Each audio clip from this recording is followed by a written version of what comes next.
નમસ્કાર મિત્રો, સ્વાગત છે તમારું અમારી આ યુટ્યુબ ચેનલ જ્ઞાન યાત્રામાં।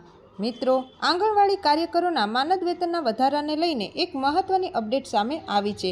જે આંગણવાડી બહેનો ઘણા લાંબા સમયથી પગાર વધારા માટે રાહ જોઈ રહ્યા છે, તેમના માટે ખરાબ સમાચાર કહી શકાય તેવા સમાચાર સામે આવી રહ્યા છે। મિત્રો, આંગણવાડી કાર્યકરોના માનદ વેતનમાં વધારો નહીં થાય એવી સ્પષ્ટતા કરવામાં આવી રહી છે। હવે મિત્રો, આ વિગતવાર વિડીયોમાં જોઈએ। રાજ્ય સરકાર દ્વારા આંગણવાડી કાર્યકરોના માનદ વેતન વધારવાના હજુ સુધી કોઈપણ સકારાત્મક પગલું ભરવામાં આવ્યું નથી। વિધાનસભાના બજેટ સત્રના 8મા દિવસે મહિલા અને બાળ વિકાસ મંત્રી બેબી રાની મૌર્યએ સ્પષ્ટતા કરી હતી કે સરકારની આંગણવાડી કાર્યકરોના માનદ વેતનમાં વધારાની હાલમાં કોઈ યોજના નથી।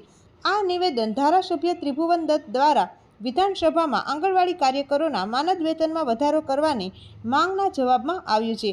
આંગણવાડીની અત્યારે જે સ્થિતિ છે તેમાં મોંઘવારીની વધતી અસરને જોતા આંગણવાડી કાર્યકરોનું માનદ વેતન ખૂબ જ ઓછું છે। ધારાસભ્ય ત્રિભુવન દત્ત દ્વારા આ મુદ્દો ઉઠાવવામાં આવ્યો હતો, જેમણે કહ્યું હતું કે આંગણવાડી કાર્યકરોને ચૂકવવામાં આવતી રકમ માત્ર કામની તુલનામાં ઓછી નથી, પરંતુ મોંઘવારીની તુલનામાં ખૂબ જ બિનઉત્પાદક પણ છે। ત્યારબાદ તેમણે સરકારને પૂછ્યું, શું આંગણવાડી કાર્યકરોનું માનદ વેતન 6,000 રૂપિયાથી વધારીને 16,000 રૂપિયા કરવામાં આવી શકે છે?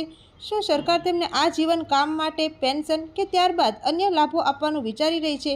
તો ત્યારબાદ મહિલા અને બાળ વિકાસ મંત્રી બેબી રાની મૌર્યએ વિધાનસભામાં સ્પષ્ટતા કરી હતી કે રાજ્ય સરકાર હાલમાં આંગણવાડી કાર્યકરોના માનદ વેતનમાં વધારો કરવાનું વિચારી રહી નથી। તેમણે કર્યું છે કે આંગણવાડી કાર્યકરોને કેન્દ્ર સરકાર દ્વારા નક્કી કરવામાં આવેલ માનદ વેતન આપવામાં આવે છે અને રાજ્ય સરકારના આ અંગે કોઈ પણ પ્રકારના વધારાના પગલાં લેવા જઈ રહી નથી। અને પેન્શન આપવાનો પ્રશ્ન છે તો એ પણ રાજ્ય સરકારની આ સ્થિતિથી આંગણવાડી કાર્યકરો તેમજ તેડાગર બહેનોમાં નિરાશા જોવા મળી રહી હતી।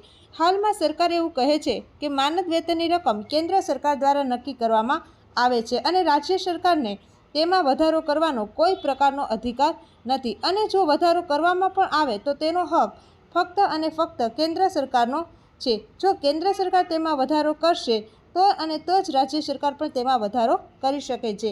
ધન્યવાદ।